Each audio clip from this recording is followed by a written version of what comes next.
So welcome to Community Viewpoint. Once again, I'm John Pawlak, your host for the segment. And as you see, we're at the studio today. It's not every day we're at the studio. My guest today is Wendy Stanfill, building inspector working for Charles Abbott Associates. And you've been there for 9 years? Yeah. Almost 9 years. Yeah. Yes. Wow. Yeah. So you're not only building inspector, what is part of your duties over there? What are some of your duties? Well, I'm the building inspector for Pahrump Regional Planning District and Nye County for residential and commercial, and state manufactured housing for all of Nye County and Pahrump, and fire inspector 2 for all Nye County and Pahrump as well, and Esmeralda County for fire. Well, you mentioned that. You go out to Dyer? And permit tech.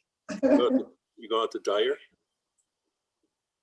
Out to Dyer? Yeah. That's an Esmeralda. Round Mountain, yes. Mm-hmm. I've been to Dyer though, no. So that's quite a distance because we're the 3rd largest county in the United States. Your days are long. Do you get to spend nights someplace else when you're on the job? I can, yes, if I choose to. Yeah. Anytime I travel, I think it's like 70 miles outside of Pahrump, or for my job. Then yeah, I can get a hotel if I want to, but I never do that. Yeah, my God, that's a long Hardly ever. Yeah, that's a long day. My goodness. So what are some of the issues you look at to make manufactured homes habitable? You sent me some pictures, and when we're going to be talking about those, we'll be showing the pictures on the screen. So what can you help from happening? Like, we've had a lot of winds. The worst thing we have here is windstorms. And windstorms would take a lot of things off, like fences, roofs, and things like that. So what does your job entail to keep those things from happening? Well, with manufactured housing, it's really important that they are secured to the earth, usually through a block perimeter wall or the anchors, pier system underneath it. Sometimes that doesn't happen. Sometimes people may go and do things without a permit, like do a re-roof on their home and not attach it properly. And when it's not inspected, you don't know. They just raised the wind load for here. It used to be 95 miles an hour for residential, and now it's up to 115. And we just experienced some wind just not too long ago, a couple days ago, and a couple months ago. The pictures that you have are of a single manufactured home where a re-roof was done. Wind came up, and it took the whole entire roof system off and flew it into the neighbor's garage and yard. And I guess that man that owned the house next door, he was standing outside, so he almost got hurt. It took down his fence, and asked me about forgiveness later. I don't believe that the insurance company would even cover that, considering it wasn't permitted. So I don't know what happened with that, but always asking for forgiveness doesn't work sometimes. And that's the deciding factor too. If you don't have it permitted, you're not going to get reimbursed if something like that happens. So probably not. So the only thing that I had to do about since I've been here, I had a house built here, and that was 1999. Was that before Charles Abbott was out here? No, well, Charles Abbott came in October 1998, and we've been here for over 20 years. Okay. Yeah, we opened up the building department here. Long time. I haven't been here that long. But so then my builder, which would have been AFCO at the time, had to pull all the permits. Not you, but another inspector would have come out and check out the house. So I had nothing to do with that. A reputable builder would have done that. Right. Unless you didn't own the builder. You could have built the house yourself and put it in your name. And hired licensed contractors. Yeah. But the builder takes care of everything from zoning to the permit to submitting plans.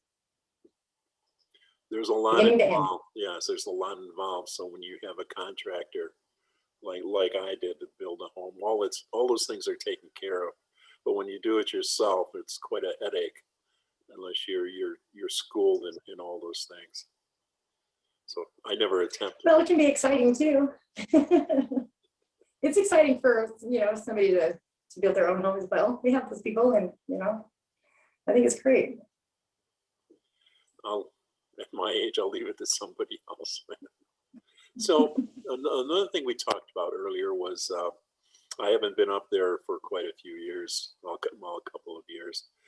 Fort Amargosa gas station, cafe and store was one of my favorite little spots over there. There's a little bathroom for this on the state highway up there in RB Park, but it burnt. I think it was a couple of years ago, and I was surprised. You sent me a picture. It's all rebuilt, and then you did all the inspections of that construction.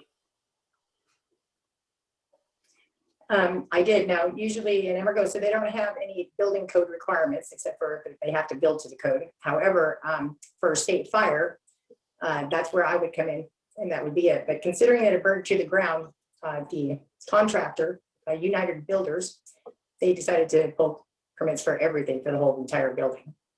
And they did a very quick, fast job, and it looks great. It looks nice. So it's going to be a gas station again too?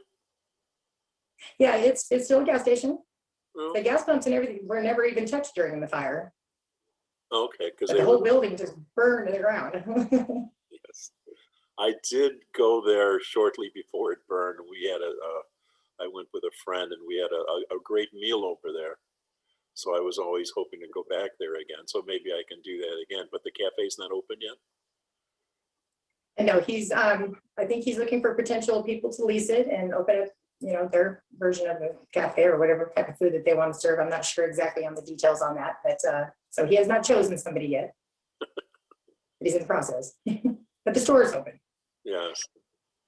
So also, we haven't heard anything about the Spring Mountain Racetrack Hotel and movie theater and other oddities, things that are happening over there lately. Can you tell us if there's anything happening there? Because they're supposed to have a strip mall, or what can you tell us about that? Well, I haven't actually seen the plans yet, but there is going to be the 3-story casino with hotel and a movie theater. The movie theater is, I believe, 1,200 seats. I believe it's 1,200 seats. It's quite big. They are still working on their plans, and they're supposed to have those submitted to the building department sometime in spring, maybe early summer time. Right now, they're working with NDOT on a roundabout that they have to use for their entrance on the design of it, the engineers. So it's underway. I know it's a lot of talk in the town, everybody wants to know if it's coming or not, It's coming. It is. So it'll be a hotel, casino, theater. Will there be some restaurants and other things associated with that? I have heard that there's going to be. They haven't decided on any particular franchise yet that I'm aware of. And if they did, they wouldn't tell me anyways. Yes. I'm looking for In-N-Out myself, or Five Guys or something like that. For me, it'd be White Castle, but that's not coming out here. So I think they're going more towards something that you can sit down and eat at. I don't know about fast food, but I could be wrong. But of course, I would want to have Wendy's. Wendy's is good too. Yes. So what else is interesting up there at the working for Charles Abbott? It's all interesting, all of it. There's never a dull moment here. We're extremely busy. I know you are. We're getting ready to. I'm sorry. I know you are. Yes. So, well, we all are. We all are. Are we having any new lakes being put in? Can you tell me that? I hope not. Any new lakes? Yeah. No, I don't think so. So we're going to be doing anything else for Streetwise, or that wouldn't be your part of it too? That would be the state, actually, right? Yes. Did you say street? I'm sorry. Yeah, you said they're going to be putting in a roundabout up there. So they have to at their entrance.